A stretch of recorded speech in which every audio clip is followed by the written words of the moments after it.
Hello and welcome to an India Today special broadcast from War Zone Kyiv. I'm Gaurav Sawant. As this conflict enters its second month, the world is on tenterhooks. Is the Russian President Vladimir Putin actually threatening the world with a nuclear strike? Is the world looking at a nuclear Armageddon once again? There is cold sweat, not just here in Ukraine, but across the North Atlantic Treaty Organization countries.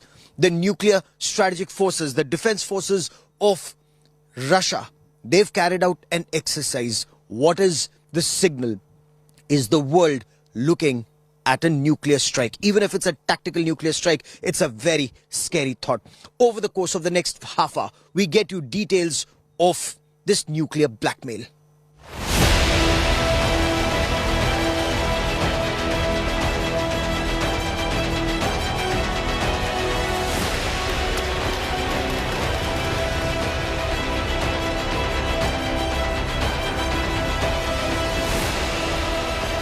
As Ukraine's devastation piles up,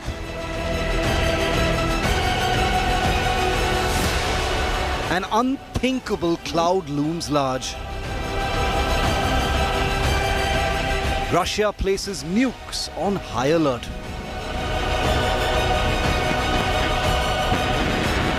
Putin triggers global nuclear fears.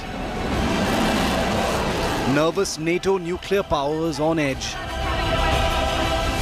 77 years after the only ever nuclear attack in the world.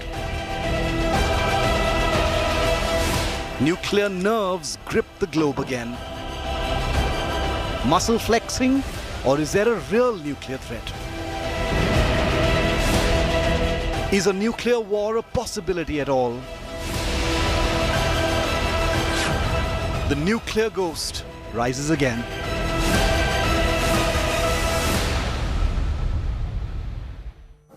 Back-to-back nuclear threats issued by Russia, not just by their foreign office, but even President Putin. He witnessed an exercise. There are weapons that are being brandished. There are threats that are being issued. Is this just a cold warning to the North Atlantic Treaty Organization countries not to interfere in Russia's war with Ukraine? And should they do that?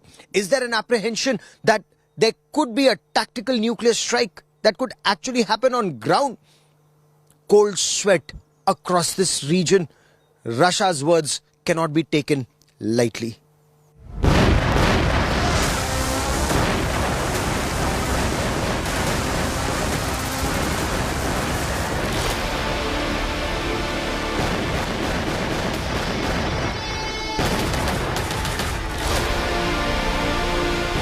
An unending invasion war. Weeks of savage battle, countless deaths, cities in complete ruin. But no massive win to show on the ground for Russian President Vladimir Putin. Amidst the fierce fight back by Ukraine and biting Western sanctions, ominous signs for the world have emerged. Putin has resorted to the Brahmastra in his arsenal, the massive Russian stockpile of nuclear weapons, openly threatening a no-holds-barred nuclear war, refusing to rule out the use of nuclear weapons if there is an existential threat to Russia. Russia's Foreign Minister Sergei Lavrov had earlier warned that any Third World War would be nuclear and destructive. A threat repeated by the Kremlin with chilling resonance. The outcome of the operation, of course, is not a reason for usage of a nuclear weapon. We have a security concept that very clearly states that only when there is a threat for existence of the state in our country, we can use, and we will actually use, nuclear weapons to eliminate the threat for the existence of our country. Let me assure you, a responsible member of the international community committed to its obligations to non-proliferation of weapons of mass destruction. Russia is taking every possible measure to prevent Ukraine from getting nuclear weapons and respective technologies. The nuclear saber rattling is one of many that Russia has openly indulged in. Just days into the Ukraine invasion, Vladimir Putin had put nuclear deterrent forces on high alert as a chilling warning to NATO and the West. Dear colleagues, as you can see, not only Western countries take unfriendly measures against our country. In the economic dimension, I mean the illegal sanctions that everyone knows about very well. But the top officials of leading NATO countries allow themselves to make aggressive statements with regard to our country. That is why I ordered Defense Minister and Chief of General Staff to put Russian Army deterrence forces on high alert. It has now emerged that Russia had even dispatched its nuclear ballistic missile submarines into the North Atlantic as the war raged in Ukraine. After their deterrent patrol, the submarines were quietly pulled back by the Kremlin. The West fears that Russia, suffering massive reverses in Ukraine's war theatre, could resort to using tactical nuclear weapons, which are of a small yield but can devastate an entire city. In a bid to escalate the war and force Ukraine to agree to its terms on the negotiations table. Allies agreed to supply equipment to help Ukraine protect against chemical, biological, radiological and nuclear threats. This could include detection equipment, protection and medical support, as well as training for decontamination and crisis management. We are also enhancing allies' preparedness and readiness for chemical and biological and nuclear threats. A calculated nuclear gambit or plain brinkmanship to turn the tide in a war that has simply not gone Russia's way as expected. Whatever it may be, the Ukraine war triggering nuclear moves comes as a massive alarm bell for the entire world. Russia has the world's largest stockpile of nuclear weapons. Russia also has the triad of delivery: air, sea, land and underwater. And this is why the world is extremely nervous at this point of time. When the threat comes from the Russian President Vladimir Putin, when the world knows that that threat can be carried out. The world has already seen what happened in the Second World War at Hiroshima and at Nagasaki. And is that the reason why the North Atlantic Treaty Organization countries are waiting and watching, and NATO is not interfering directly in this war between Russia and Ukraine? Because that nuclear threat could well be real.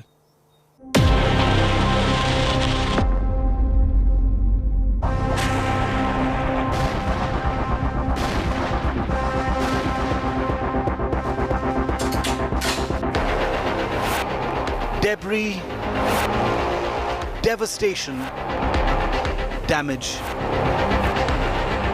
The Ukraine war, an image of the brute power of modern militaries.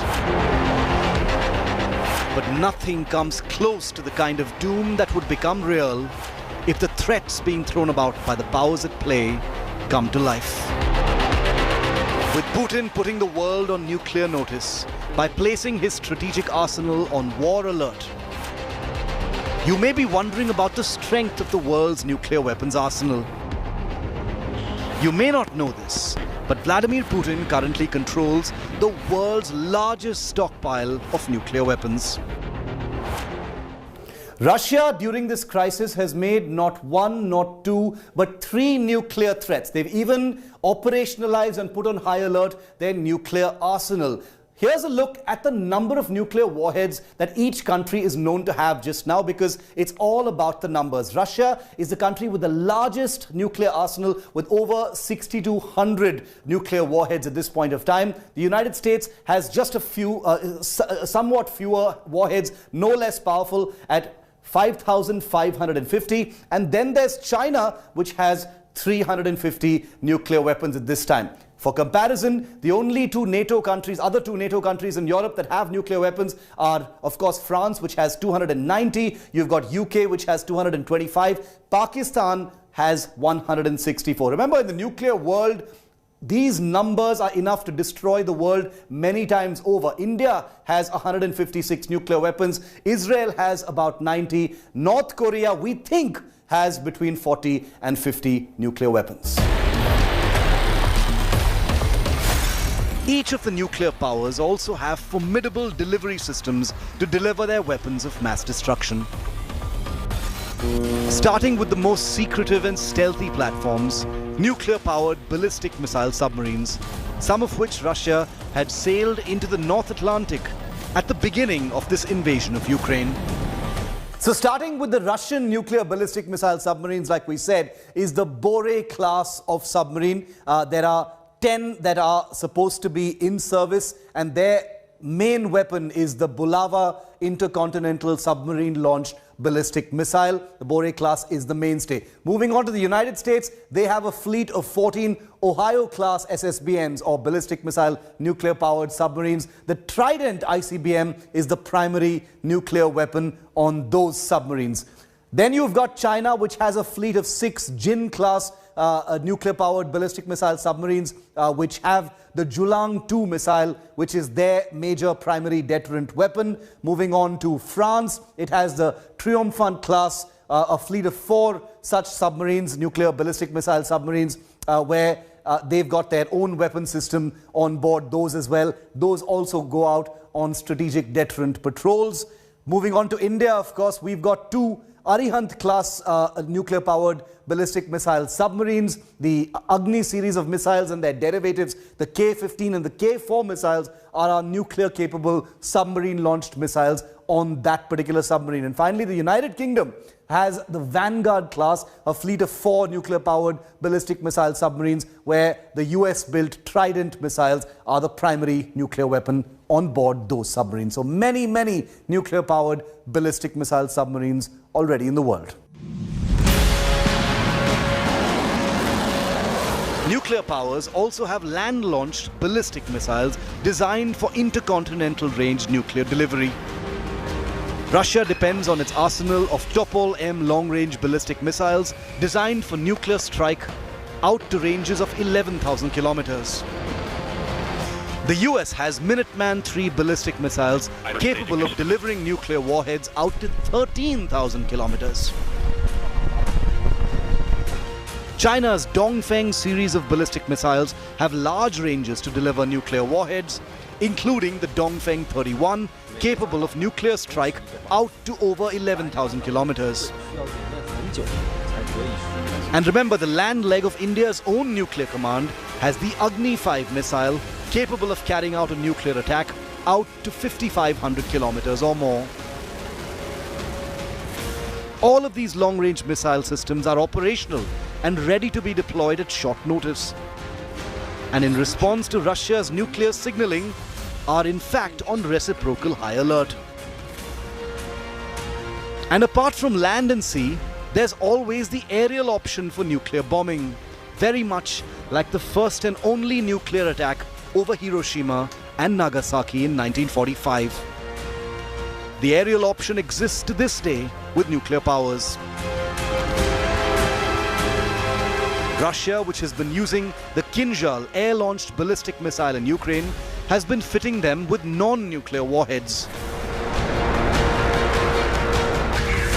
But the missile is capable of nuclear strike as well, and is part of Russia's strategic arsenal, with the missile deployable from MiG-31 fighters as well as Tu-22 bombers.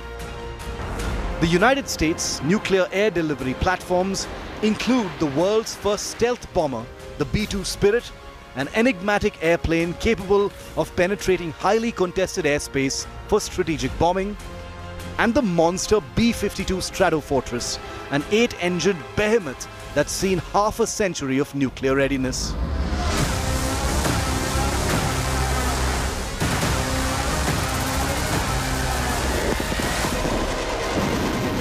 What we're telling you is that the world has enough nuclear weapons and delivery systems to doom us into non-existence in a flash of a second. Weapons that were developed during the Second World War and then proliferated as a method to keep the post-war peace. While they haven't stopped wars and destruction, they've certainly ensured there hasn't been another nuclear exchange after Hiroshima and Nagasaki. But with the world's biggest powers turning up the nuclear heat, it's only natural that the world is on edge. Bureau Report, India Today. Russia not only has the platforms, whether it's the strategic missiles, the aircraft or the ships, Russia also has the stealth submarines to deliver nuclear weapons. And this is why the world is very scared.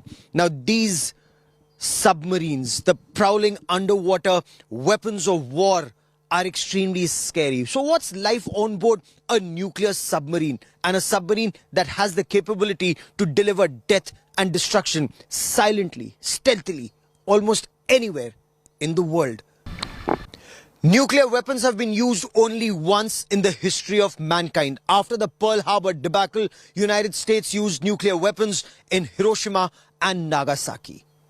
But here, in 2022, when President Putin hasn't been able to achieve his aim in Ukraine, yes, they've got Donbass region, but they haven't been able to either ensure a regime change in Kiev or demilitarize this nation.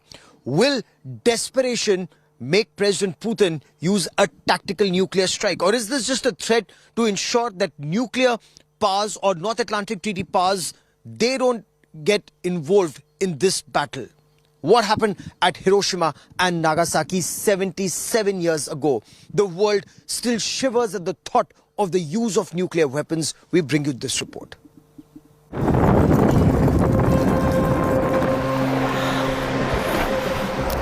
Within days of the start of the invasion, the Russian army had taken control of the decommissioned nuclear power plant at Chernobyl, Ukraine. War had reached Chernobyl, the site of the world's worst nuclear disaster ever. Alarm bells began to go off because there was fear of nuclear contamination. Because even decommissioned nuclear power plants house dangerous radioactive material. The fears kept mounting. On 4th of March, Ukraine announced that one of the reactors at the Zaporizhzhia nuclear power plant had taken a direct hit from a Russian strike, and that a reactor was on fire.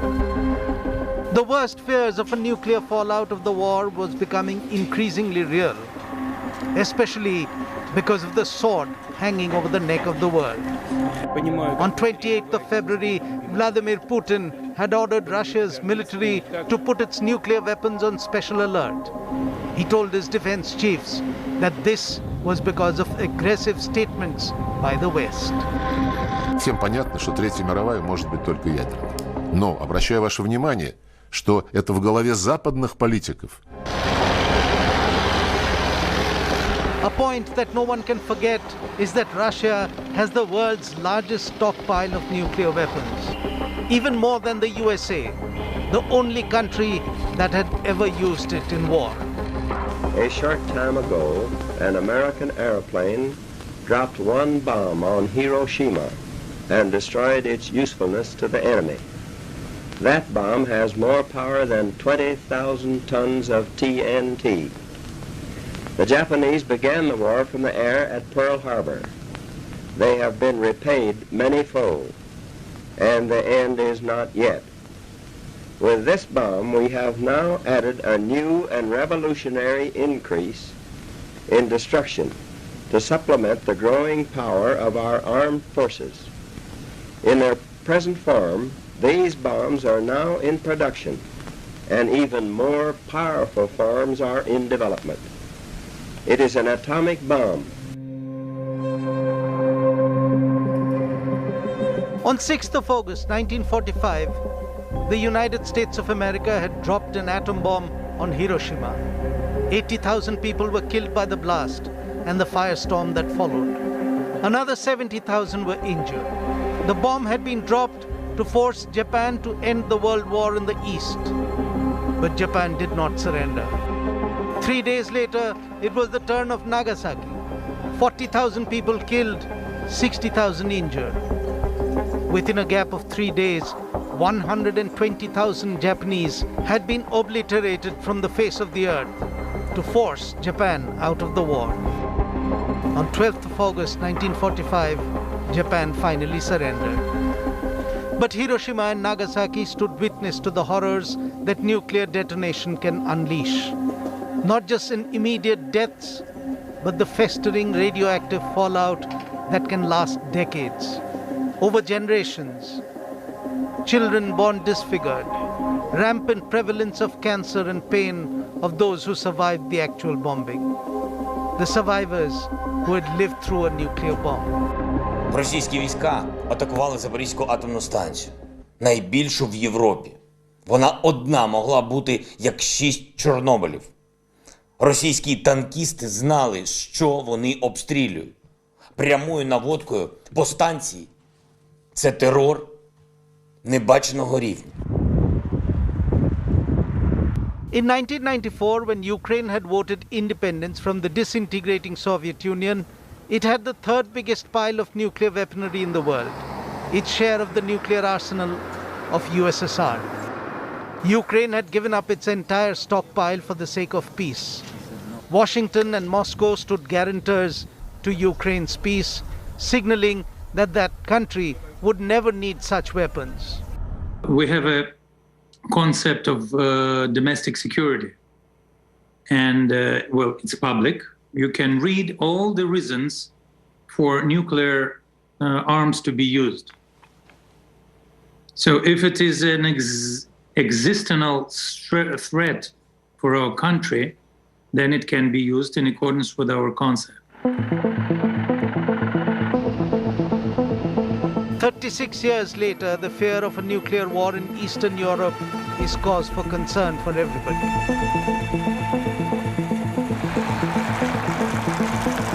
With Russian economy hurting from severe Western sanctions, with the battle plans having to be redrawn, with the invasion having bogged down, and Ukraine hitting back at Russian forces, the fear is, what will a desperate Putin do to hit back at Western forces?